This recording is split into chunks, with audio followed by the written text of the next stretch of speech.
नमस्ते, आपके साथ मैं हूं जयप्रकाश शर्मा और आप देख रहे हैं रणभूमि। रणभूमि में आज का शब्द है दावा। हरियाणा सरकार दावा कर रही है कि राज्य में ऑक्सीजन की कोई कमी नहीं है। ऑक्सीजन का राज्य का कोटा बढ़ा दिया गया है, लेकिन सच उससे कोसों दूर है। आज उस दावे की हम पोल खोलेंगे, मरीजों के परिजनों का दर्द दिखाएंगे कि कैसे निजी अस्पताल भी मरीजों के तीमारदारों से ऑक्सीजन सिलेंडर मंगवा रहे हैं। बेचारे मरीजों के परिवार वाले घंटों लाइन में लगकर ऑक्सीजन का इंतजाम कर रहे हैं। कई बार तो उन्हें घंटों इंतजार करने के बाद खाली हाथ लौटना पड़ता है। अब सवाल यह है कि जब हरियाणा में ऑक्सीजन का कोटा बढ़ गया है, ऑक्सीजन पहुंच रही है, तो फिर सप्लाई कहां जा रही है और इसका जिम्मेदार है कौन? आज इसी मुद्दे पर होगी रणभूमि, लेकिन उससे पहले हरियाणा में ऑक्सीजन को लेकर कैसे हाहाकार मचा हुआ है, एक रिपोर्ट देखिएगा।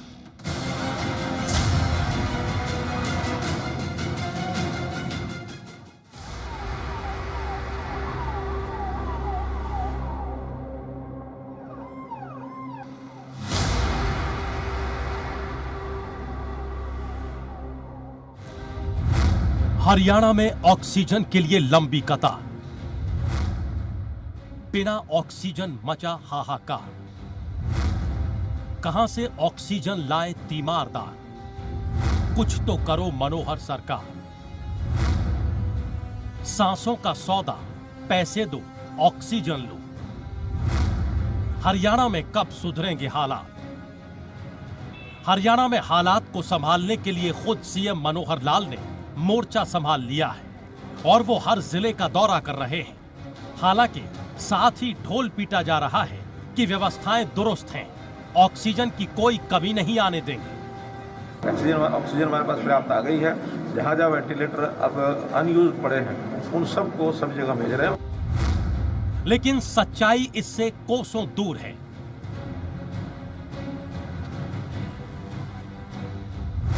जरा फरीदाबाद की तस्वीर देखिए। अभी भी जो ऑक्सीजन के लिए लंबी लंबी लाइन है वो नहीं टूट रही है। फरीदाबाद के सेक्टर 24 के एक प्लांट के हम बाहर खड़े हैं कि कुछ मरीज तो हॉस्पिटल में हैं और कुछ घर पर हैं और घर पर भी ऑक्सीजन सपोर्ट की जरूरत है।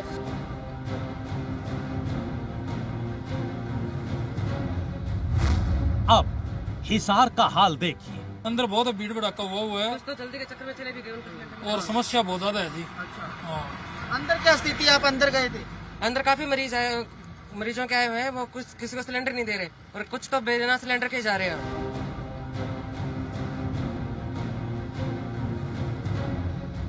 और ये तो झज्जर की हिला देने वाली तस्वीर है। आज ऑक्सीजन की कमी की वजह से जो कम फ्लो से मिल रहा है, उसकी वजह से आज उसकी ऑक्सीजन सेचुरेशन इतनी कम हो जाती है। जब वो 2 घूंट पानी पीता है तो उसका ऑक्सीजन लेवल इतना डाउन हो जाता है कि हमें लगता है अब गया और तब गया। ये कारण से हम 5 दिन से इतने परेशान है कि हम इसको बयान नहीं कर सकते। हर 2 घंटे 3 घंटे में प्रशासन बोल देता है कि हमारे पास में ऑक्सीजन नहीं है, आप अपनी ऑक्सीजन की व्यवस्था कीजिए। सोनीपत की स्थिति पर एक निगाह डाली। नंबर 1 तो सोनीपत का एजेंट होना चाहिए, दूसरा वो कोड पॉजिटिव होना चाहिए, होम आइसोलेटेड होना चाहिए और खाली कम से कम एमबीएस एमडी की रिकमेंडेशन होनी चाहिए कि इनको ऑक्सीजन नीडेड है। यानी हर जिले का यही हाल है। जगह जगह ऑक्सीजन को लेकर प्लांटों पर लंबी कतारें हैं। हैरानी इस बात की है कि प्राइवेट अस्पतालों के पास भी ऑक्सीजन नहीं है और वो मरीजों के परिजनों से ऑक्सीजन मंगवा रहे हैं। विपक्ष इसे सरकार का फेलियर बता रहा है, तो सरकार केवल आश्वासन से काम चला रही है। यहाँ केवल 2 बेड हैं जिनके ऊपर ऑक्सीजन है, बाकी 150 बेड पे ना ऑक्सीजन है। 1 डॉक्टर है, 2 नर्स हैं। आप मुझे बताइए कि सरकार की तरफ से क्या इंतजाम है? भरोसा रखें कि हम गुड़गांव फरीदाबाद एनसीआर का जो इलाका है, इस बीमारी को हम मात देंगे। हम सब लोग हौसले के साथ बढ़ेंगे। बहरहाल सरकार चाहे लाख दावे करे, लेकिन सच्चाई इससे कोसों दूर है। अब सवाल है कि कुछ तो करो मनोहर सरकार, और आखिर कब सुधरेंगे हालात? ब्यूरो रिपोर्ट, जी मीडिया।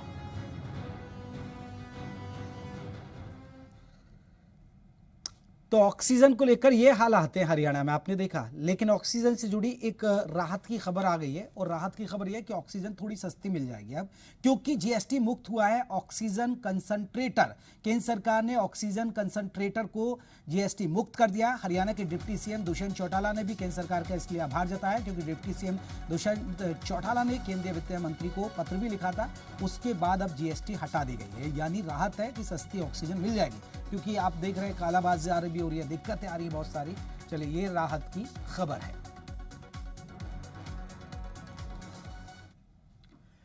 इसी पर चर्चा करेंगे कि हरियाणा में हाहाकार है ऑक्सीजन गए। हैरानी किया कि खुद मुख्यमंत्री धरातल पर आ गए, जमीन पर जा रहे हैं, लेकिन सुधार नहीं हो रहा है। ये दुख की बात है, ये दुख की बात है कि सुधार नहीं हो रहा है। और सुधार कैसे होगा वो रंजीता मेहता जी बताएंगी, प्रवक्ता है बीजेपी के, हमारे साथ जुड़ गई हैं। संजीव भारद्वाज जी बताएंगे, प्रवक्ता हैं कांग्रेस के। आप दोनों खास मेहमानों का स्वागत है। रंजीता जी, मेरे पहले एक छोटा सा सवाल, फिर आप लंबा जवाब दे दीजिएगा, हाँ या ना का जवाब। ऐसा तो नहीं लग रहा है अब आपको याद आ रहा हो कि अगर काश पुरानी पार्टी होती कांग्रेस सरकार में, आपकी पुरानी पार्टी, तो हालात ये नहीं होते, हाँ या ना?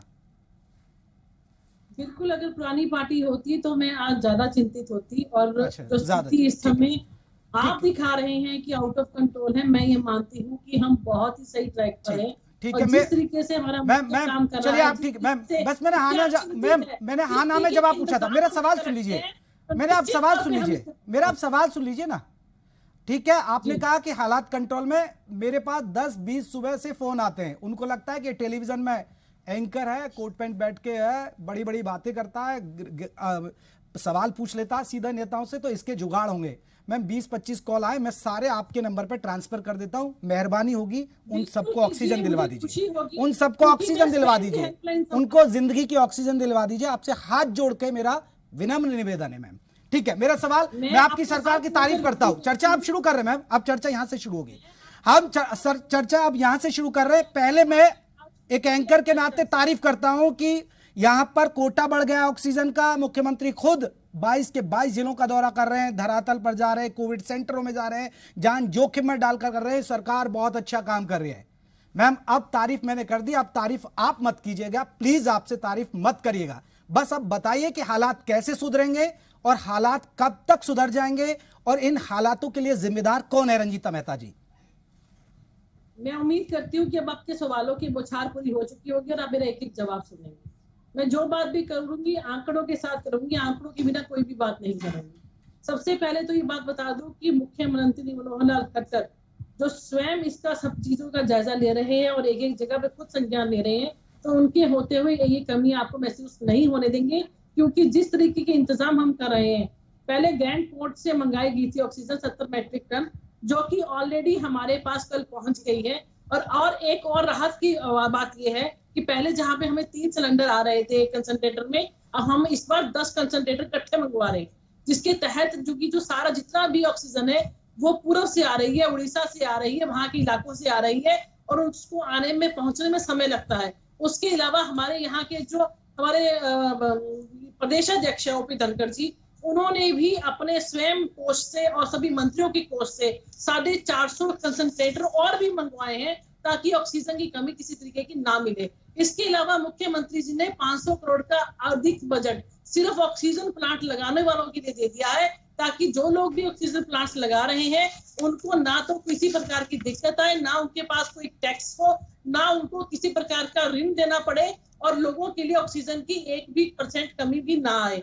और जहां तक ऑक्सीजन की बात है, मैं मानती हूँ जहां पर कमी है वो डिस्ट्रीब्यूशन पे आ रही है। कहीं ना कहीं डिस्ट्रीब्यूशन हम ठीक ढंग से नहीं कर पा रहे, जिसकी वजह से आपको जगह जगह पे छोटी मोटी शिकायतें देखने को मिल रही है कि लोग लंबी कतारों में हैं। और मेन दुख उन लोगों को आ रही है जिनके लोग घर पे आइसोलेट है, उनके ऑक्सीजन सिलेंडर। रंजीता जी, आपने इतनी बड़ी बातें कर दी, इतनी तारीफ कर दी, तो बोल दीजिए ना कि जी पंजाब हरियाणा हिमाचल की रिपोर्ट झूठी है और जयप्रकाश आप झूठ बोल रहे हैं, ये बोल दीजिए ना। फिर अगर ऑक्सीजन की किल्लत नहीं है, ये 6-6 घंटे लोग इंतजार कर रहे हैं, लंबी लंबी कतारें हैं। मैं आपको तस्वीर दिखा देता हूं भाई, टेलीविजन पर स्क्रीन पर दिखाइए तस्वीर, साइड में चलती रहे रंजीता मेहता जी के साइड में, कम से कम दर्शकों को तो आए। बट कहिए आप कि ये झूठी तस्वीरें हैं और आप झूठ बोल रहे हैं, ये कह दीजिए। देखिए, जो यहाँ पर 156 मैट्रिक टन ऑक्सीजन होती थी, आज वो बढ़कर 232 मैट्रिक टन। अरे जमीन खा रहा है, आसमान खा रहा है, कौन ले रहा है उस ऑक्सीजन को? मैडम मैडम ये तो बता दीजिए, उसे जमीन खा गई या आसमान खा रहा है उस ऑक्सीजन को, जब इंसानों के पास नहीं पहुंच रही है तो? अरे मुझे एक बात का जवाब दीजिए आप, कालाबाजारी को रोकने के लिए हर रोकथाम जो है वो की गई है, क्योंकि यहाँ पर हिंदुस्तान में आदत क्या है कि जो शॉर्टेज कम होती है उसकी कालाबाजारी पहले शुरू हो जाती है। आज ऑक्सीजन सिलेंडर को लेकर हर जगह पे नए प्लांट्स का उद्घाटन भी किया जा रहा है कि जल्दी से जल्दी ऑक्सीजन की किल्लत को खत्म किया जाए।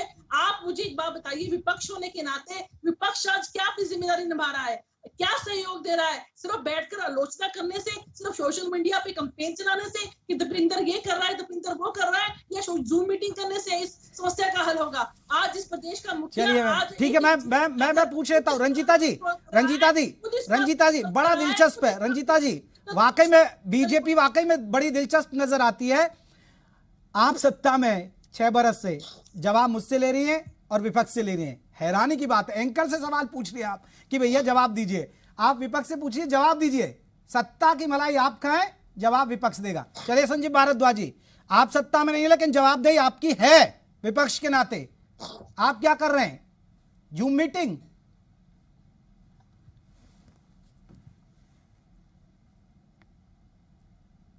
संजीव जी मेरा सवाल सुन पाए?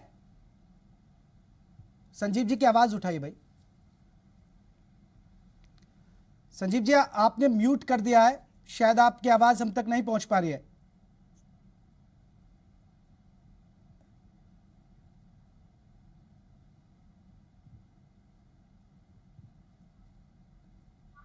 हेलो, आप मेरी आवाज सुन पा रहे हैं? अब सुन पा रहे हैं सर, सुन पा रहे हैं। जयप्रकाश जी, मैं आपको बताऊं कि हमने समय समय पर कहा है कि हम इस महामारी के दौर में कोई राजनीति नहीं करना चाहते और ना ही राजनीति कर रहे हैं। हमारी जहां भी आज हमारी अध्यक्षा जी शैलजा जी ने भी कहा है, पत्र लिख के कहा है कि भाई सर्वदलीय बैठक बुलाएं और इस महामारी के लिए सबके सुझाव लेके और एकजुट होकर कार्य करें।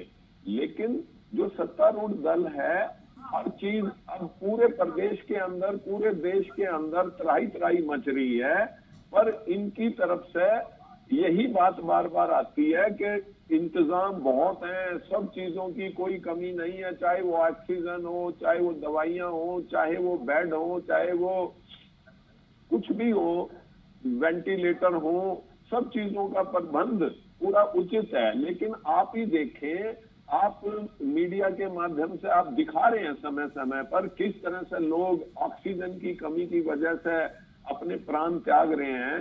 भगवान ना करे किसी भी परिवार पे इस तरह की आपदा आई हुई है तो उनसे जाके पूछें। हमारे जो ये बार बार जूम मीटिंग की बात करते हैं, हमारे प्रदेश के अंदर हर डिस्ट्रिक्ट लेवल पे भी, तहसील लेवल पे भी कमेटियां नियुक्त कर दी, वार रूम बना दिए और वो लोगों को हर संभव सहायता, हमारी एकजुट होकर हर एक कांग्रेस कार्यकर्ता सहायता कर रहा है। लेकिन इनके कहने को कौन मना करे, इनको कैसे मना करे? इनसे कोई बहस करे तो ये लड़ाई पे उतर जाते हैं, किसी को बोलने नहीं देते। आप देखें पब्लिक इनके सारे एक्शन प्रदेश के अंदर देख रहे हैं, खाली घूमने से कोई फर्क नहीं पड़ता कि जी यहाँ घूम रहे हैं, वहां जा रहे हैं। इंतजाम आपका क्या है? आप देखें जयप्रकाश जी, मेरे हिसाब से पूरे कोई भी इंतजाम इनका काफी नहीं है, ना काफी है और बहुत ठीक है। रंजीता मेहता जी, घूमने से कुछ नहीं होगा, कांग्रेस सीधा आप पर आरोप लगा रही है, घूमने से कुछ नहीं होगा, धरातल पर चीजों को दुरुस्त करिए। धरातल पर चीजें दुरुस्त करने के लिए ही मैं आपको बार बार बता रही हूँ कि दिल्ली और नोएडा का सारा बोझ होने के बावजूद वहां का 70% मरीज हमारे यहाँ पे बार बार आकर एडमिट होने के बावजूद हम इस बोझ को संभाल रहे हैं और चीजों को दुरुस्त कर रहे हैं। ऑक्सीजन की कालाबाजारी को रोकने के लिए डेली ऑडिट हमने शुरू कर दिया है और 6 जिलों में नए ऑक्सीजन प्लांट बनाने के लिए भी ऑलरेडी कह दिया गया है। बड़ी बड़ी बातें क्यों कर रही है आप? तस्वीरें देखिए ना, ये तस्वीरें हम दिखा रहे हैं, लंबी कतार, 6-6 घंटे लोग कह रहे हैं कि हमें नहीं मिल रही ऑक्सीजन, और आज की तस्वीरें हैं, अभी 2 घंटे पहले की तस्वीरें हैं, और आप यहाँ बड़ी बड़ी बातें हाँक रही हैं। ये तो बता दीजिए, बड़ी बात हाँकने के पीछे आपका लॉजिक तो कुछ हो। लॉजिक में आपको बता तो रही हूँ कि लॉजिक जो ऑक्सीजन जहाँ से आ रही है उड़ीसा और झारखंड से, वहां से ऑक्सीजन 70 मैट्रिक टन हमने मंगवाई थी, वो ऑलरेडी पहुंच गई कल। 58 मैट्रिक टन आज हमारे पास पहुंच रही है।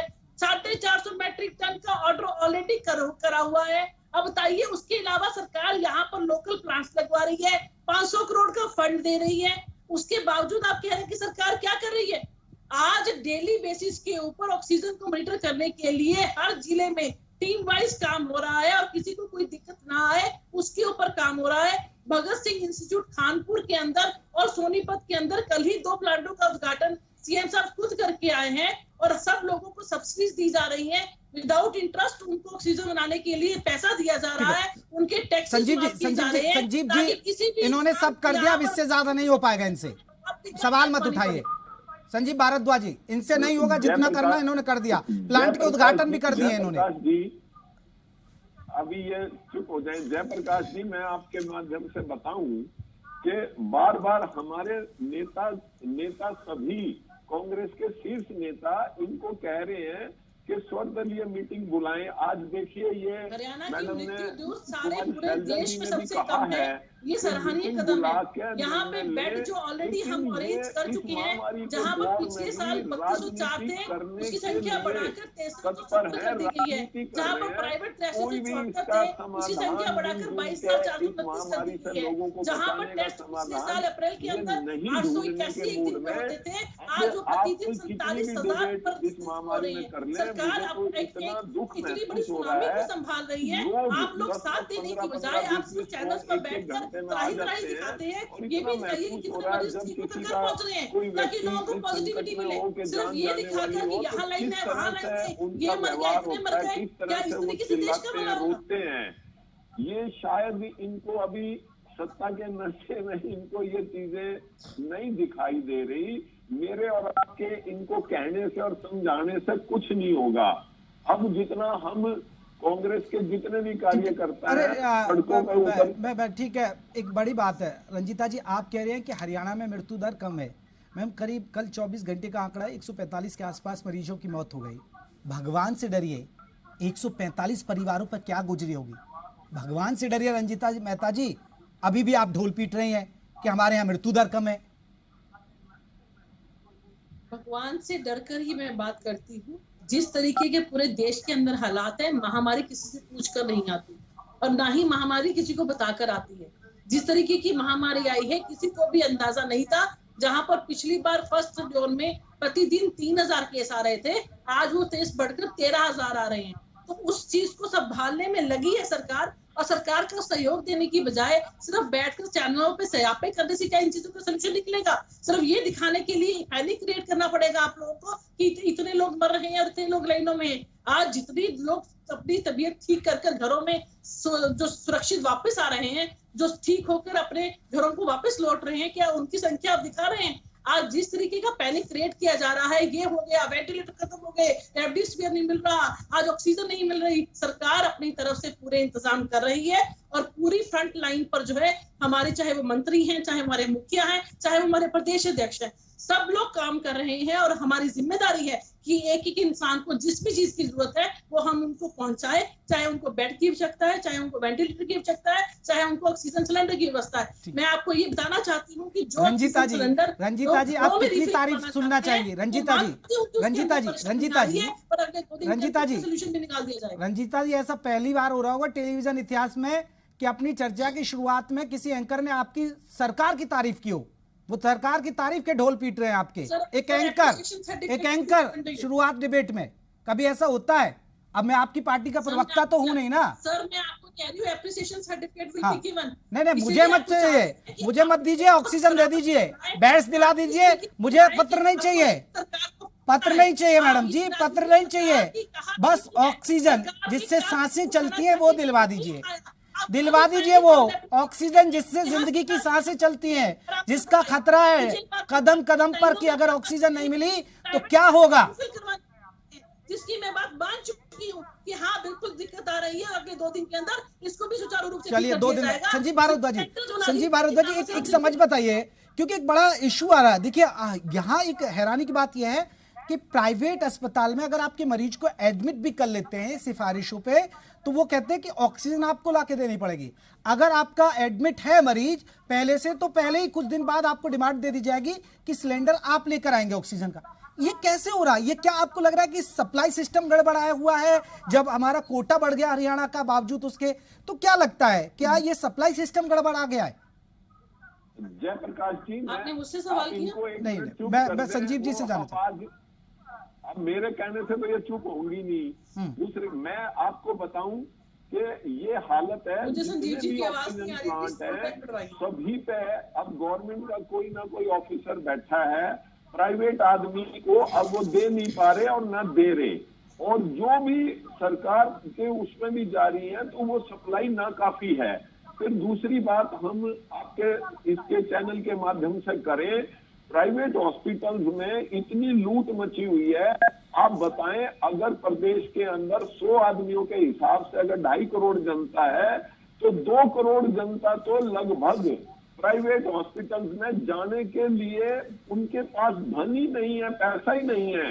वो प्राइवेट हॉस्पिटल में जाएं कैसे? एक एक बेड कहीं 25,000 का, कहीं 50,000 का बिक रहा है कि भाई आपको बेड जब मिलेगा जब आप इतने पैसे डिपॉजिट करवा देंगे, 1 लाख करवा देंगे, ऑक्सीजन लेके आए।